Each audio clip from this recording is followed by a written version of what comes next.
Welcome back to my Impact Show. My gosh, we're like nearing 100 episodes. Been doing this for about 10 years. And the people I interview, as you know, are people that are creating an impact, not just on me, but the world. And I'm so excited about this next interview because it's going to blow your mind.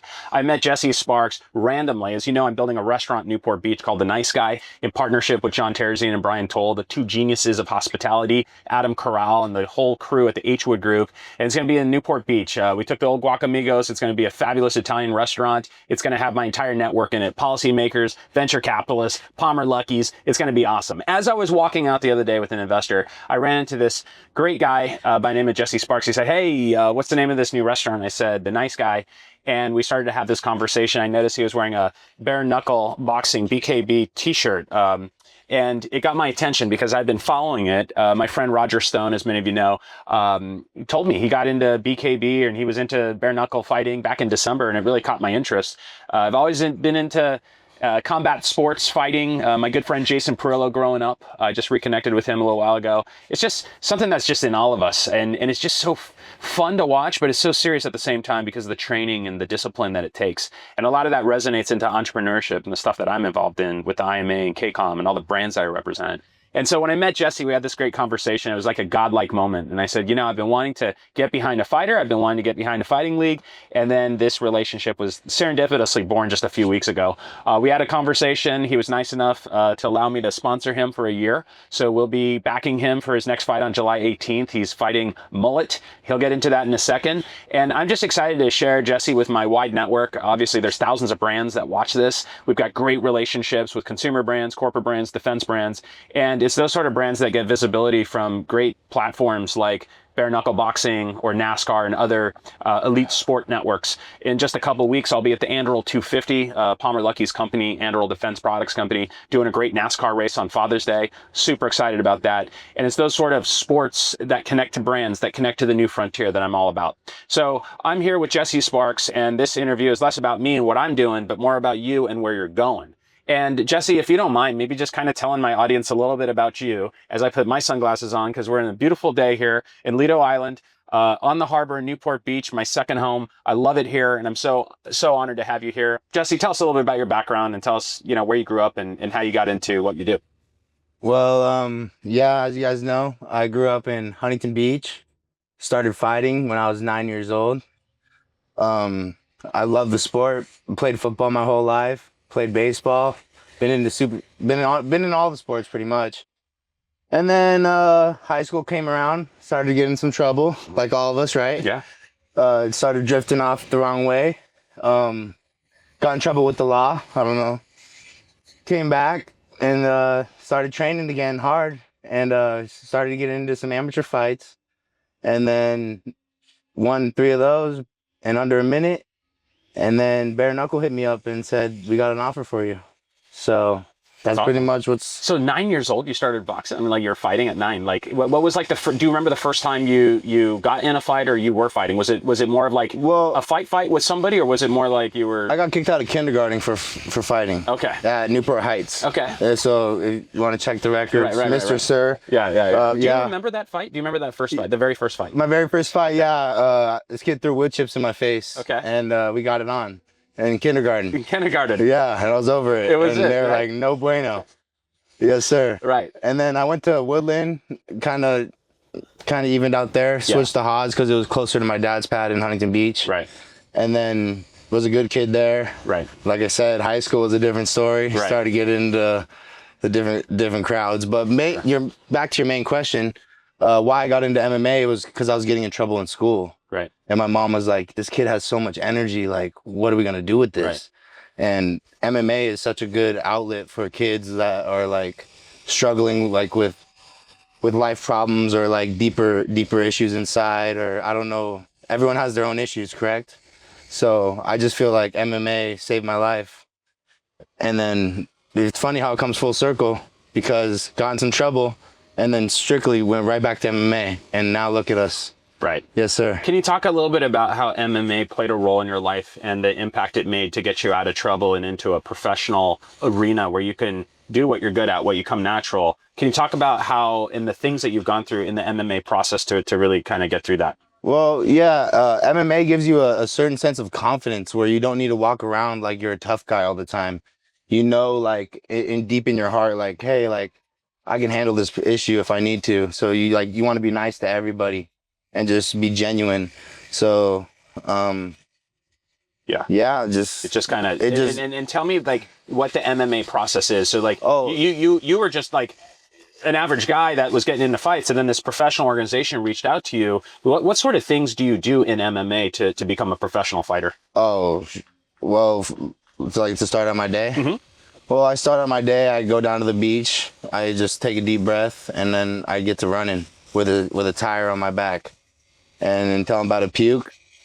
And then I go hit mitts with my trainers, and then do a little bit of sparring and some bag work. And then I chill for a bit, eat, and then I'll go lift some weights, go in the sauna, get my knuckles hardened so I don't break no knuckles. And at the end of the day, I'm just so zenned out. I just don't, there's no problems. Like, so you're basically working out the whole day. Oh, yeah, it's a 9 to 5. People think like, oh, it's so easy. Nah. Yeah, it is easy, but I love it. Right. It's easy to do. Well, how do you say it, sir? When you love what you do, yeah, like you have passion. You're not working. Right. Yeah. It just comes natural. Exactly. That's the best job. Okay. So Jesse just hit on something. This is a serious point. I think I've ever made it in my show. Is that you got to find something that comes natural to you. Don't just get a job because of what you're getting paid. You have to absolutely enjoy the journey of what you're doing. And before I got into public relations, I was going to be an architect, and I realized that it's just too much math. It's too hard. It's not natural to me. But then when I started doing PR, it became natural, and now I built this enterprise, and I'm still doing it, and it's still fun, and there's never a boring day, and you get paid for it. So similar but different. Jesse's found that in fighting, in mixed martial arts, and now what he's doing with BKB. So tell us a little about your journey going from MMA and kind of getting rehabilitated out of bad things in high school and now become a professional fighter and one of the top heavyweight. I mean, you're like that. I'm the next champion. Yeah. And it's written in stone. Yeah. So tell us a little bit about that journey and what BKB is like and what you're doing there. Well, honestly, I got to can I shout someone out? Mel from BKB, he blessed me with this opportunity because he had to pull some strings to get me this professional boxing ID where I can box all over the world, the UK, like Japan, where you were just at. That's right.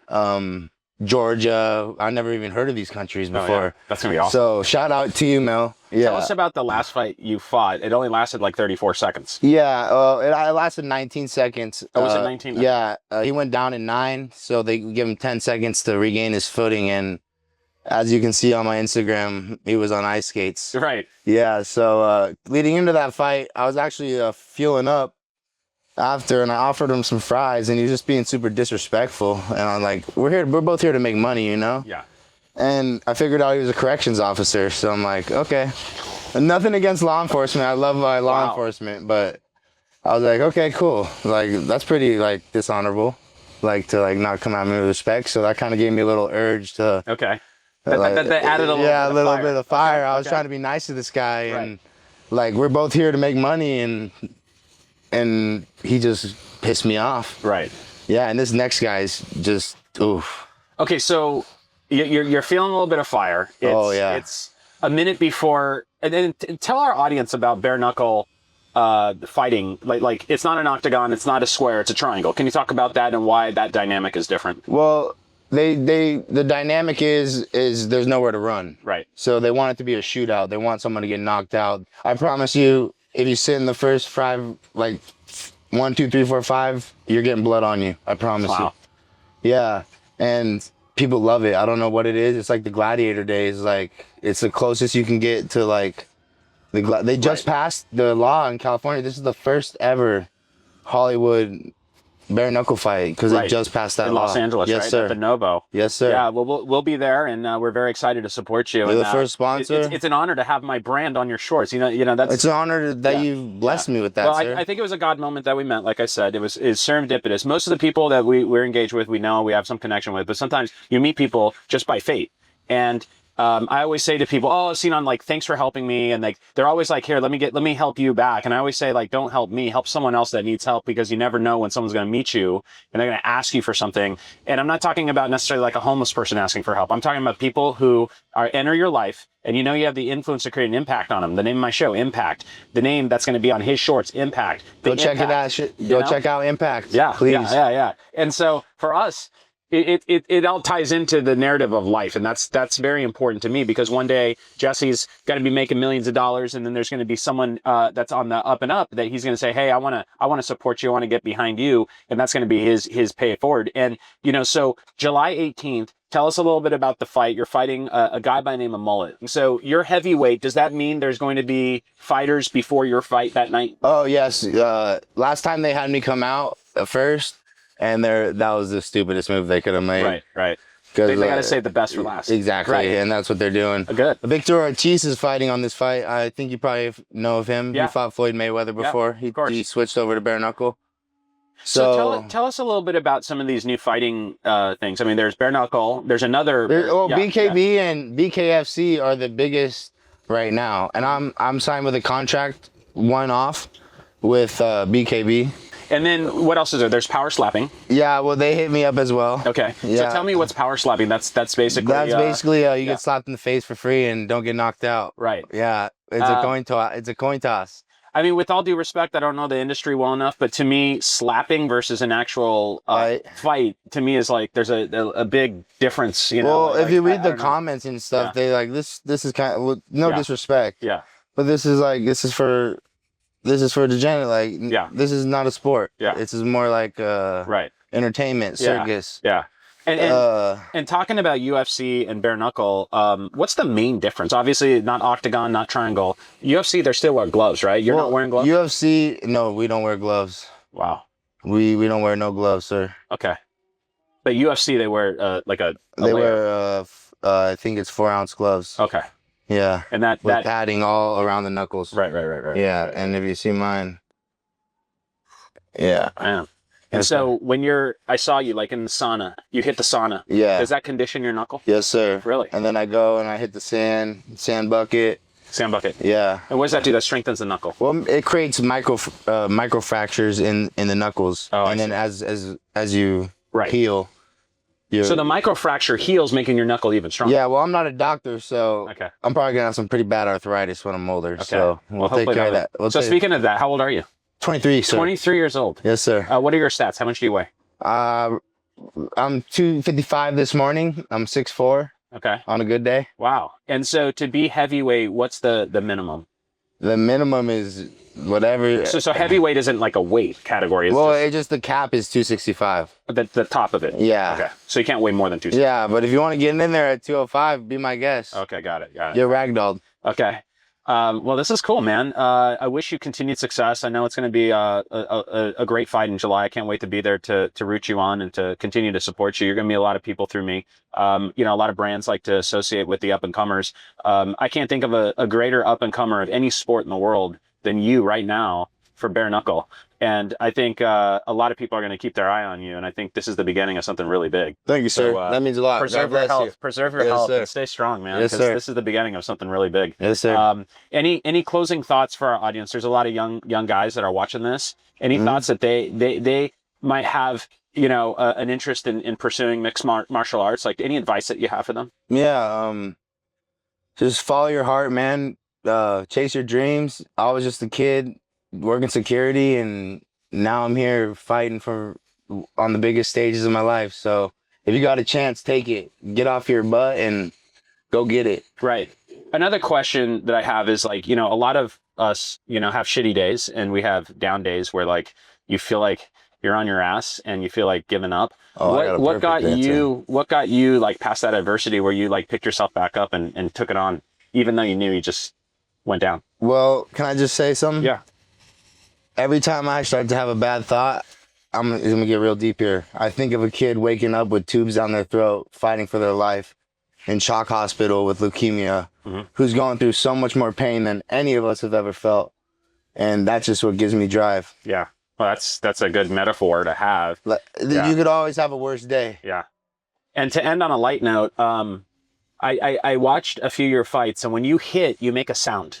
Yeah. Like a lot of people hit, but they just hit. But you kind of make a a sound comes out too. Like what is that? Like where does that come from? That's my aggression, my anger. Yeah, it feels like you've got like extra power coming out. It's God. It's God sent. Yeah. It's I have a dark side, but I also have a very angelic side. Yeah. I know when to bring the demons out. Yeah, you do. Well, God says, we sin every day. Yeah. So I use my sin wisely. I've never seen a fight or a fighter that actually has that sound, and I think that really like your performance in the ring is really admirable, and it's all heart, like you're all in. I promise you, July, yeah, you're gonna see okay something probably that's gonna scare you. It's gonna be a horror I'm gonna movie. see something I won't be able to unsee. Yeah. Well, with that, thank you, Jesse. Continued Thank you, success. Sinan. Look forward to a great partnership. Yes, this sir. is day one of a great future together, and we're gonna have a lot of fun. Please go check this guy's networking out, Mr. Nice Guys.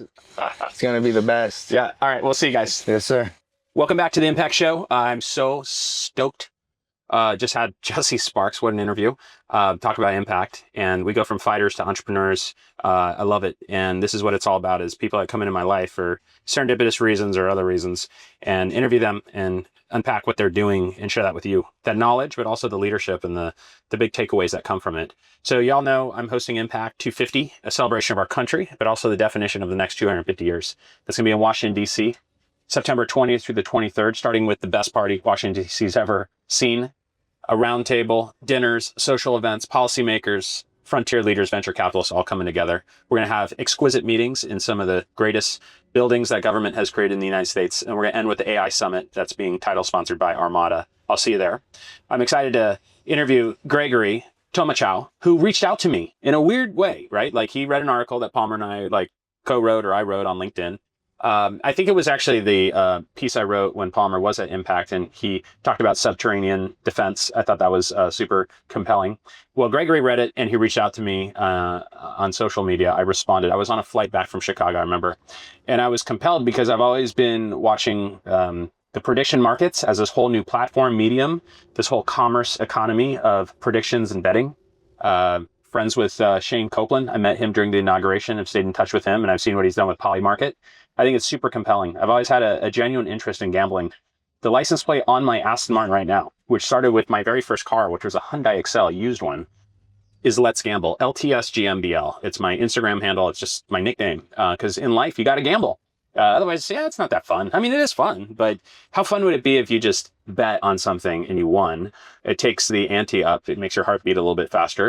And it's why casinos have done well in generations, but we've seen a lot of that change. A lot of people are saying, oh, Vegas is down, it's not as busy, and you wonder why. And I think part of that is a lot of gambling has gone to the phone. It's gone mobile, it's gone internet, and it's also moving into this prediction world. And with crypto markets, with the whole digital currency economy, you're seeing the birth of the prediction economy, which is turning into billions and billions of dollars. So here comes Gregory with his company called Trendline. He approaches me. I was super interested in it because of the way that they're actually doing it. And so I wanted to interview Gregory. I've taken an interest in his business, and I'm excited to share that with my entire global network and to get all of you behind him. As a young entrepreneur, I was also interested because he went to Emory University, where I have some great friends and alumni. So I knew instantly he was a halfway decent person.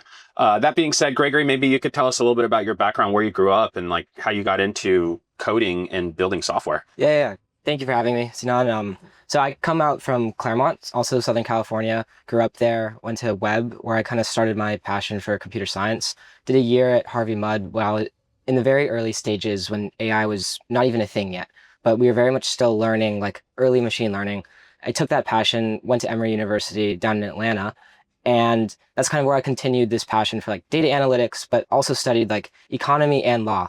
I really didn't know where I would end up with it, but I find that kind of majoring in all three of those really gave me this world perspective of like this intersection that you find with like people, computers, and everything, right? And it led me to building prediction market space, which at the end of the day is also involving everything, right? You're investing in every single category out there, every outcome in the world. While I was at college, I kind of started my passion for entrepreneurship doing a popsicle company in my early years, but then it really hit big when I started a sports analytics company with a couple of friends and roommates, which we grew over to 250,000 followers right now. on social media. And there, I really wanted to solve the problem of like efficiency, right? So too many times, like especially with sports stats are very static, right? You go on ESPN, you're suffocated with tons and tons of spreadsheets, but you can't really ask the questions that you want to ask and get the answers that you want.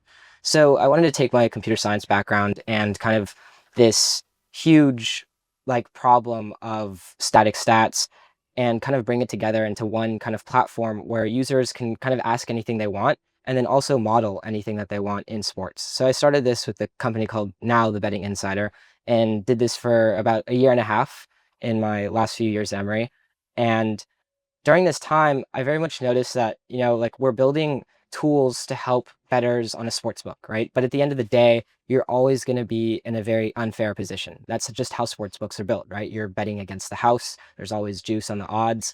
And at the end of the day, it's just for entertainment. That's what people do sports betting for. Like no matter who you listen to, in the long run, you're always going to lose to someone like the house. It doesn't behave like a financial market. Your bet is locked until the game is over, right? And this is just a concept that I didn't like. And when I saw prediction markets coming up in my last year at school, I thought these things would very much be the wave of the future, right? Not just for sports betting, but for finance in general, right? Because now people are not only able to invest in a company that they are passionate about, but in an outcome that affects their everyday life, right? Like an election. And when I saw Shane and Polymarket very much on the up and coming, getting a lot of hype, it was something that a space I wanted to enter in and take that same principles I did in the sports betting company, but apply those to all categories in the prediction market, right? Being one of the first people to create infrastructure around these markets so that people had tools to not only place better investments in them, but also to get better information around any of these markets. Well, that's a solid background and pretty impressive. How old are you? 23. 23 years old. So, to have that under your belt and to be able to create a platform like this, tell me in your mind, how does Trendline differentiate from a poly market? And maybe for our audience that doesn't really understand the prediction space, can you just give a layman's terms to what this is, like soup to nuts? Yeah, of course. So with the prediction market space, the way they're built is on something called a binary contract, right? It's just a yes or a no that you're betting on an outcome. Great example would be like if we're betting who the next governor of California is going to be, right? A user can now place a dollar bet each share, whether that candidate, the person will win or they won't, right? And if they do, they're able to cash out their investment. But also, like a financial market, you can buy in at a price and cash out at whatever price you want, right? So you can buy in at a price of say 60 cents, and these numbers represent the implied probability of that event, right? So the chance that that event's going to happen. If it's 60 cents, that means there's a 60% chance right now that the people are favoring for that event. When someone places that bet in at 60 cents, they're more than welcome to sell it at 70 cents if the people decide that this event is more than likely to happen. So what differentiates us from like say a poly market is poly market call sheet. You can think of these as very much like an exchange, kind of like you have the New York Stock Exchange, the NASDAQ, the Hong Kong Stock Exchange. But at the end of the day, right, someone came out and created the Bloomberg terminal, right? A place where people can aggregate all these different markets, even though they're offering the same contracts, same event, same companies, right? But different liquidity pools. So that's exactly what Trendline is doing is we're building that like level 2 aggregator for the prediction market space. We call ourselves like the Bloomberg of prediction markets. So we're very much putting together all these different exchanges. Right now, there's over 10 that have all different liquidity pools. And you're seeing sportsbooks create their own now so they can get out of that state-by-state jurisdiction, right? So there's very much a need for a unified place to kind of get the best route and the best price on your trade. Right. And prediction markets are continuing to grow. We're seeing more and more people enter into this economic, the volumes are just going up. What do you think is causing that? Why are is it the younger generation that's just finding this as a hobby, as a way to make money? Like any thoughts on why so many people are entering this space? Yeah, I think it's a mix because the thing is, what's really cool about prediction markets, if you look up the makeup of the user, it's people coming from the sports betting side, right? People who are sick of like sports books and the juice that they have and wanting to have a more fair kind of trading platform. You're also seeing people come from the finance side, right? People who are now wanting to use these markets as a way to hedge their investment on like a so-called like future, right? Because now people can place a bet on or an investment in a prediction market on a company's like IPO, its IPO date, or for example, like what its quarterly earnings reports would be, right? And then you're also seeing the biggest market right now coming from the crypto space, right? So the crypto space is currently taking a pretty big hit in terms of its credibility and just its overall like user composition, right? It's just become too saturated of a market. A lot of people, it's lost its credibility with like meme coins, pump and dumps, right? And what you're seeing with prediction markets is a lot of these people are coming in to now be able to place their money in also super fast resolution markets, but in things that people actually care about that are tangible every single day, right? Like a political election, like a cultural event, right? Even as silly as events like, hey, like mention markets, right? How many times will like Elon Musk tweet per day? These types of things like have a tangible outcome. And so it's very hard to cheat, Right. right? Right. And so tell me about the cheating factor, because okay, let's just say I wanted to, make a hypothetical on somebody famous like Elon Musk and how Yeah. many times they're going to tweet in a day, but I had firsthand knowledge on that.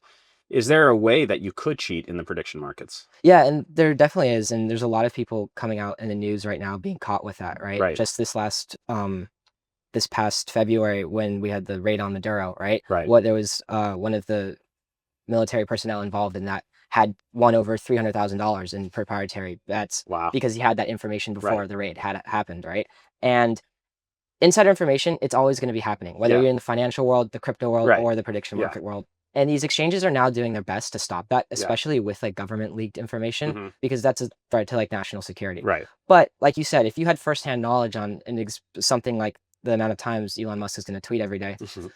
at the end of the day, prediction markets, right? They were designed as information markets. Yeah. Shane designed, like when he was designing Polymarket, Yeah. the goal behind it was to see when COVID would end, right? He Right. was stuck in his New York apartment and didn't know. And prediction market is the most accurate survey Yeah, out there. it right? is. I mean, I mean, like I'm in the political space, and I've talked to you about this, and we're always benchmarking to see what the prediction markets are saying on certain races, and it's pretty damn accurate. Yeah. And I'm not as concerned on cheating because the most of like the volume that's in the prediction market economy are on improbable. There's no way you could actually cheat, right? Like a governor's outcome, or these are things that are going to work itself out on election day. Like there's no way you're going to know, but you can do polling. You can get some content in a way where you can predict, but cheating takes a serious effort in a way. And I would think that there's agencies now, like maybe the CFTC or others, that will probably prosecute these people and set an example for them so that people don't cheat. Yeah, of course. And the thing is with the cheating too, it's not necessarily a good thing, but that's what these prediction markets were designed to root out, right? If you have like this asymmetric information that nobody else has, and you're trying to say place a bet in an election market, now that bet will clearly shift the market's price and everybody will question why, right? Mhm. So now it's like everybody has that same piece of information that you have, right? Yeah. And that's why we're able to see these markets be so much more accurate, because there's like this financial incentive to put that information out there, Yeah. right? Yeah. Like these markets have like I think a Breer score now of like 0.07, and it's been proven that they've been shown to be more accurate than sometimes like weather forecasting, Right. right? Right. And I think in the end of the day, a prediction market is going to be our most like useful like adversaries, like our most useful tool to help with like understanding like the truth behind things, Right.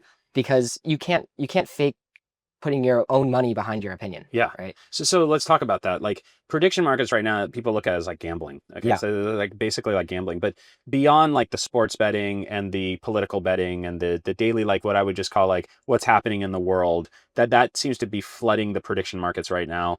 Do you see other future economies being born through this prediction behavior? Yeah. And that's why I originally joined, right? I think the prediction markets now they're turning out to have like a pretty bad reputation because of the way like exchanges like Kalshi, right? They're very much promoting themselves as gambling, sports gambling legal in all 50 states. Mhm. But like that wasn't the goal of prediction markets originally. And they're doing it as a cash grab. The goal of prediction markets, right, was to help predict the future. Like Right. you wanted people to be able to root out asymmetric information. And originally when I joined is like, if you think about like the long-term effects of a prediction market, companies now can kind of product test before they even decide to go spend that like R&D money on developing a product, right? Google Mhm. can come out with its own prediction market being like, hey, if we put out a search tool, would people use this, right? Right. Yeah. And if people are now investing on a side of like yes or no, you can kind of gauge what it would look like in the real world, right? Mhm, And it's mhm. because now people have a stake in it Right. versus a normal survey or a poll. You have no incentive to really tell the truth or stick with your word, right? So talk a little bit about like our stock market and the Yeah. financial markets, right? So a lot of people have equities. I got, stock in companies and such. Now, is there like an ethical line when it comes to predicting outcomes of IPOs? I mean, SpaceX is going to go public soon, right? Yeah. And you know, do you see an API going into those public financial markets? And is that a line that you think prediction markets should or should not play in? I'm just curious. I think right now they're going to end up getting integrated, right? You see a lot of institutional backing in the poly market from like the Intercontinental Exchange. So that's the parent company of the New York Stock Exchange. Mhm. And like you see Bloomberg, right? CNN and the Wall Street Journal all using these markets as like so-called truthsayers, right? They're integrating their pricing into their work. Whether or not like it's like ethical, I think it just comes down to how we regulate it, right? Mhm. At the end of the day, yeah, you don't want someone who has this insider information to be leaking out.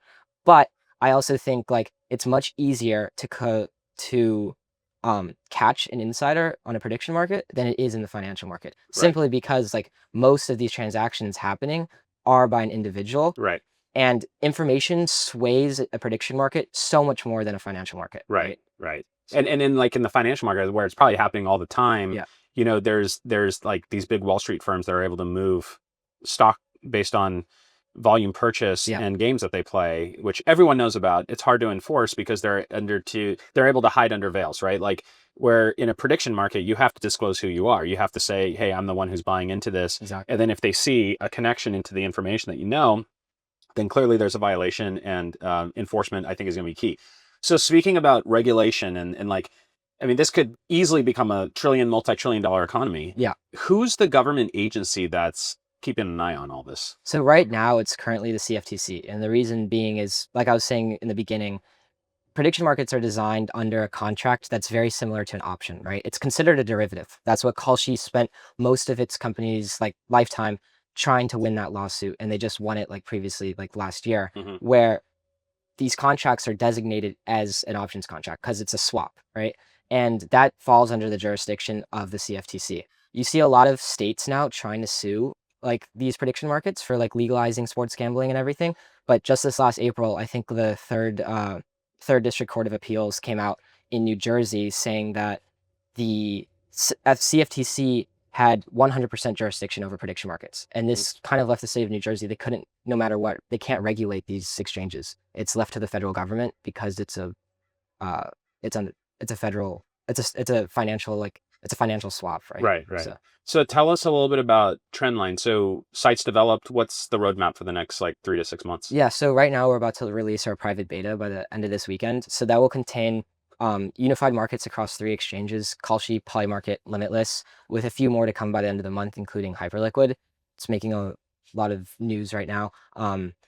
But with this private beta, we won't have live trading until about a month from now, where users all around the world except the United States will be able to create one simple account with Trendline and be able to transact and have best route trading across these exchanges.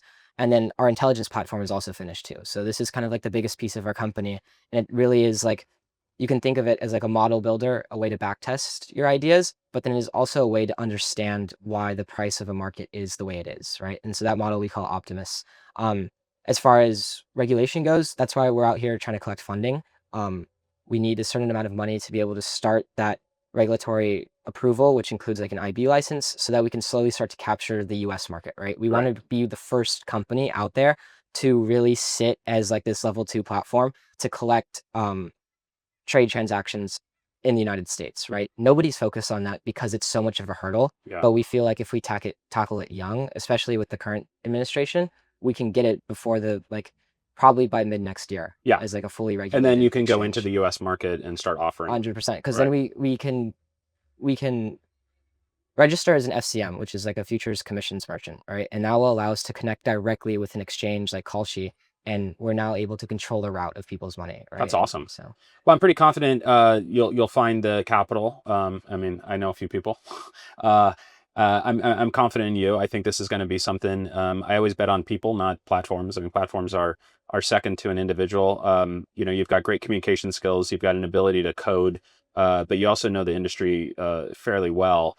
And that's a rare combo to find in people as young as you. And I think through the iterations of Trendline, you know, the company's going to grow in ways that maybe you can't even predict now, or like on your roadmap. And you know, the world's going to change. But you did bring up a good point. This administration, you know, I've felt it, you know, just I was at the inauguration, I was at the candlelight dinner, and I see, Mark Zuckerberg there, and I see Elon there, and Jeff Bezos, and everyone like in the business tech world was at this dinner. And I think, they were in a different position. They're running trillion-dollar companies that, they got to kiss the ring and make sure that, they've got the support of the new administration.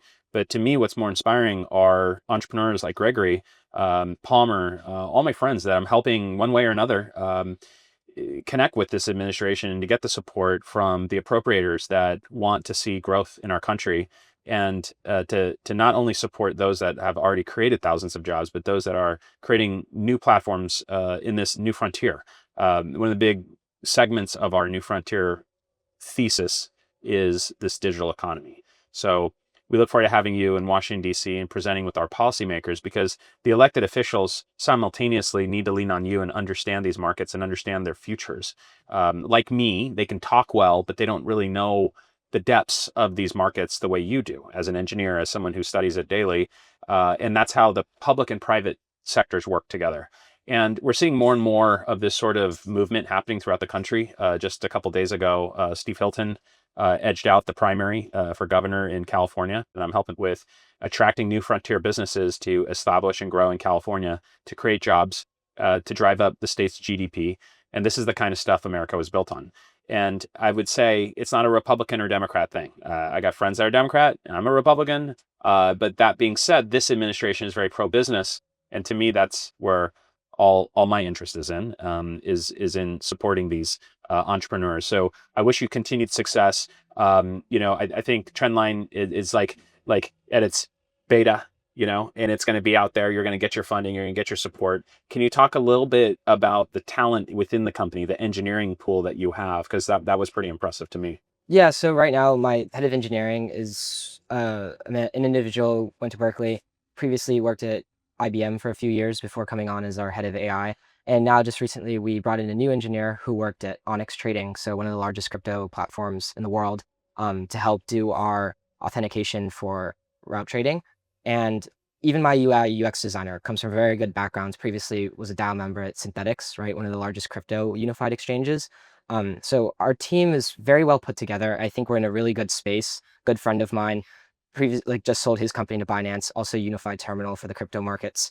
We have a lot of support with the people around me. And I think we're in a unique position that I think not a lot of other startups have right off the bat. Right. So. And with the capital that you raise, where's most of that going to be deployed? So a lot of it we want to be deploying to getting like more US based engineers, and just better talent overall, right? We are a small team right now, 3 engineers putting together so much, right? That most people would split up into 2 companies at the very least. And we really just need kind of more engineering to help push us forward in a faster way. And then also to have the proper capital for those regulatory filings, like I was saying before, for like an IB license, FCM registration, and then also most important, like our go-to-market, right? Right. So we really want to be able, just because we build a great product doesn't necessarily mean so many people are going to find out about it. And we really want to be like the Robin Hood for like prediction markets, right? We want to be in the palm of every single person's hand when it comes to like an outcome that you think about, right? Yeah. Well, we look forward to getting your story out, and we'll be coming back to you soon with our next interview. And thanks, Gregory, for coming down. Thank you. Good luck with your Treadline. Thank you.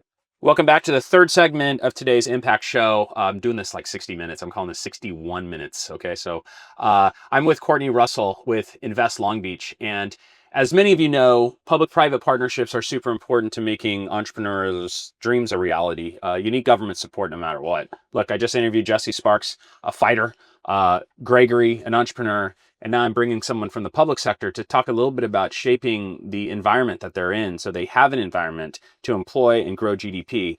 Courtney, tell me a little bit about your background. Like, who are you, and like, how did you get into what you are? Where'd you grow up? Like, let's start there. Yeah, so Courtney Russell, CEO of Invest Long Beach, originally from Youngstown, Ohio, Steel Town, well, Steel Valley. Steel Town would be, Steel City would be Pittsburgh. Okay. Moved to Milwaukee, Wisconsin, but I spent a large part of my life in West Virginia, specifically a small town, Monongah, West Virginia, home of the worst mining disaster in the history of the United States. Grandfather was a coal miner, family members, coal miners, just small town, rich history, hardworking people. Right. From there, moved on. It's really where I got my start.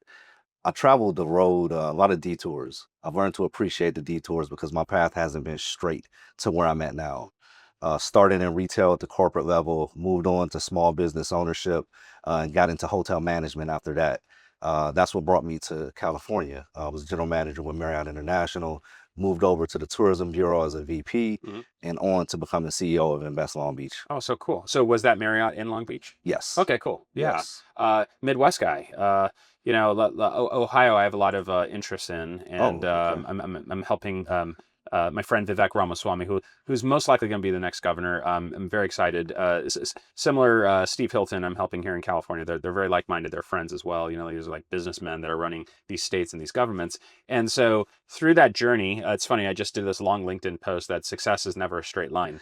And I think a lot of you that are watching this show are probably, hitting a wall with things and facing adversity. And that's what this whole show is about, is like overcoming the adversity and Yeah. getting up when you're knocked down. Because as entrepreneurs, you build a thicker skin. I've learned from my friend Palmer Luckey that thick skin comes from experience. And, sometimes it happens super young.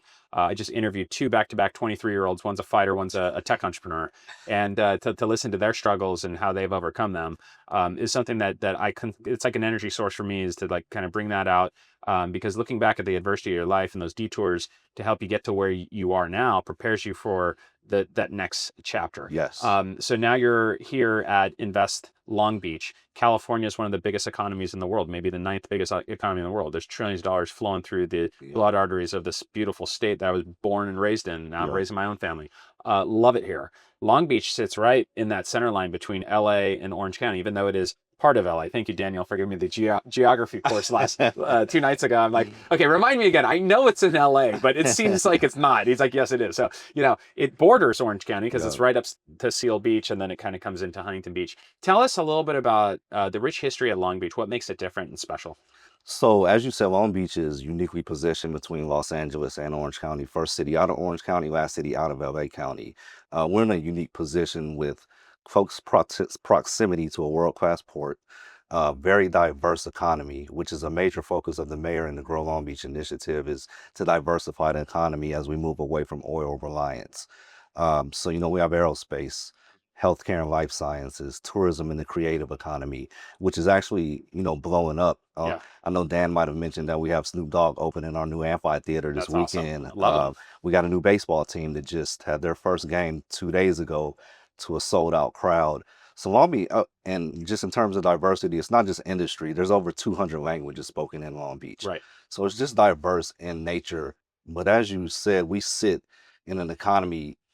Los Angeles County, Long Beach, and Orange County is $1.2 trillion in GDP. Right. It's just a huge economy. So we're unique that we're right there positioned to access to warehouses, to port, to rail, to freight, to ground movement. Right. So logistically, we're just positioned Yeah. right there where we can be a hub, for just global movement for anybody looking to invest. Absolutely. And I've like born and raised in Orange County, live in Orange County, but have been in Long Beach so many times for different things, from the Grand Prix to, the airport, which everyone loves because it's so easy to fly in and out. It has nostalgia, but it's also modern. And then you have, the heritage of Snoop Dogg, and you have all these like amazing cultural elements to it. Tell us a little bit about the objective of Invest Long Beach. What is your organization set up for? If I have $1 billion enterprise and I want to move to Long Beach, what are some of the offerings that you guys provide? So close proximity, as I said, to the port. We just did a luncheon where one of the execs from Relativity said that one of the things that drew him to Long Beach was from dock to doorstep. And we said we want to, we want to coin that phrase. That's a good one. We're so attractive in that nature, and then just the rich history in aerospace. From going back to Douglas. When Douglas left, they left a lot of infrastructure, and we've been able to use that infrastructure for the next generation of aerospace innovators and investors coming into Long Beach. As you know, Anduril is investing in Long Beach, a new campus, 1.1 million square feet of space. Voyager is coming in at 140 square feet of space. Anduril is bringing 5,000 jobs.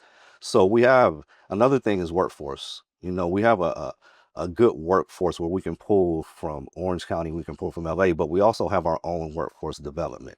And that goes down to the high school level. So we have 33 pathways at the high school level. and we take into account what are the future workforce needs. Mm. And we talk to our high schools, we talk to our higher ed institutions, Cal State Long Beach, LBCC. Right. Cal State Long Beach actually just developed a new course in supply chain Okay. management. Oh, that's cool. So we really take into account what are the future workforce needs, and that's how we attract the industry. We work hand in hand. It's awesome. You know, Public-private partnership. yeah, private partnership. And the cool thing about Long Beach is we're a big city with a small town feel, where you can exactly. get anybody on the phone at any time. Right. Hey, I got a power issue. Mhm. We can call SCE and get them out like that. You know what I mean? And we can negotiate. What are the needs that we have to overcome to get this? And why, in your opinion? I mean, Long Beach just seems to have its act together. You know, like I've been, you know, kind of keeping an eye on your leadership, your elected officials, this desire to dominate and be successful. Why do some cities get it, like Long Beach, and others are just complacent in their leadership as a region? I mean, what are your thoughts on that? Just curious. I think it starts with leadership at the top. And when you think about that, you're going to have to think Mayor Richardson. You know, part of his Grow Long Beach initiative is just leadership. Yeah. You know, he looks at the future and not the present, and he sees what's coming, and he facilitates all of this. Right. You know, all of this connection between city management, between public-private partnerships, tourism, just everything starts at the top with the 100%. mayor. Yeah. And to my audience, you know, I got my master's degree in organizational leadership, and to the mayor, I hope you're watching this, you exemplify leadership at the top scale, communication and execution. It's so important. Servant leadership as well. So to be able to serve your subordinates, that could be your city council, that could be your stakeholders, that could be a single mom that lives in, those are all your stakeholders. And you see it, you feel it. And I'm all the way in San Clemente, and I can feel Long Beach, like way south, and people feel it way north. So a lot of respect to you and your leadership. And you know, Palmer is a very good friend of mine. I'm very excited about his investment into your beautiful city. He's from Long Beach. He dropped out of college, famously out of Long Beach, right? And I think it's like a full circle for him. And, you know, our passion, I think Palmer shares this with me, is to make California a great state to employ in. Because right now, as I have lots of employees, it's very hard. You know, there's just so much that is, you know, about the state that's broken, not to get political, but I think if we can get that fixed in a way, like if you look at Florida, you look at some of these states that have sucked a lot of our economy away, if we can get that back, imagine how much even greater it'll be for Long Beach, because now you're already providing the lifestyle. Look, it's the month of June. We're sitting here in the harbor in Newport Beach, one of the nicest harbors in the world. And we could be in any month of the year and it feels like this. We don't have humidity. Climate's like 11 months out of the year, it's like in the 70s. You get a little bit of rain here and there, but it's that lifestyle that a lot of us invest into here. But if the business community could also have that sort of value, I think it becomes that ideal, you know, connection point. I think that will drive more enterprises to want to build. I do see the infrastructure with the ports and the international trade that takes place in Long Beach, and to be able to connect the South Bay into these facilities, I think will be very valuable for aerospace, national defense companies. One of our partners is Jet Zero. They've got a fixed wing aircraft, although they're, you know, building a multi-billion-dollar airport facility where they're going to launch their planes out of North Carolina. Their design center HQ is in Long Beach. It's in a hangar at the airport. In fact, Daniel Hendricks and I just flew in to their event, and I was there that night. that's right. And Tom O'Leary, the founder and CEO, is interviewing Roland, the CEO of Siemens, on all sorts of issues related to manufacturing, supply chain, AI, all these different topics. And you know, it's a masterful region. It's right in the center, like you said, in this multi-trillion-dollar hub.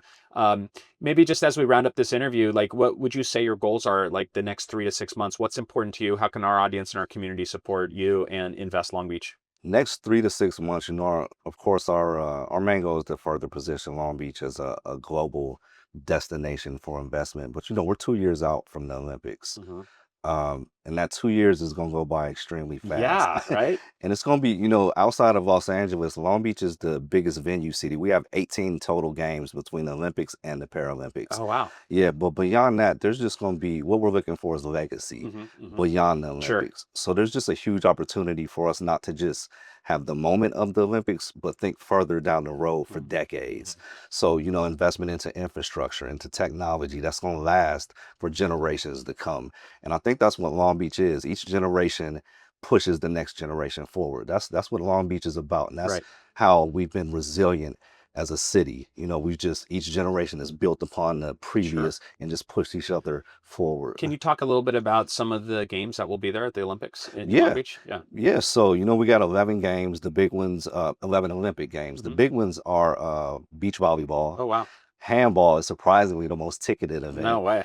And another big thing that we're doing is hospitality houses. So we've scored the Irish, so they're having their hospitality house in Long Beach. We have Denmark, and we also have Greece, and we're in talks with a few others already. So we have the most hospitality houses out of anybody already, and that includes LA because we're right there on the waterfront. Sure. The backdrop is going to be incredible during the Olympics. Right. We have the Queen Mary sitting right there on the water. So Long Beach is really on the move in terms of Olympics. We have shooting, a lot of sailing, which we're splitting with San Pedro. Right. But we're extremely excited. And Yeah. you know, 7 Paralympic Games is going to be extremely exciting as well. Yeah. Great. Yeah. And so if people want to invest Long Beach or get engaged with you, what's the best way for them to contact you? Right now, contact me via email Mhm. or via cell phone. Okay, cool. And we'll put that information in the notes below. But Courtney, continued success. You know, I asked my audience to support Long Beach. I think it's a great city, great region, and look forward to introducing you to our entrepreneurs and all the people that make up our organization. And I look forward to seeing all of you at Impact 250 in Washington, D.C., September 20th through the 23rd. It's going to be absolutely epic. I can't see the future. I can predict it's going to be pretty damn good. You know, it's all about driving people together and creating great experiences in person. In person is very important to me, right? You can't do this stuff on Zoom. You can't do it on email. I always drive people to get together in person because the relationship factor grows exponentially when you meet someone in person as opposed to just watching videos on YouTube, except for this video. I will connect you with Courtney. I'll connect you with Gregory. I'll connect you to my fighter, Jesse. This is what I'm all about. So thanks for coming in and watching this episode, and we'll see you next time.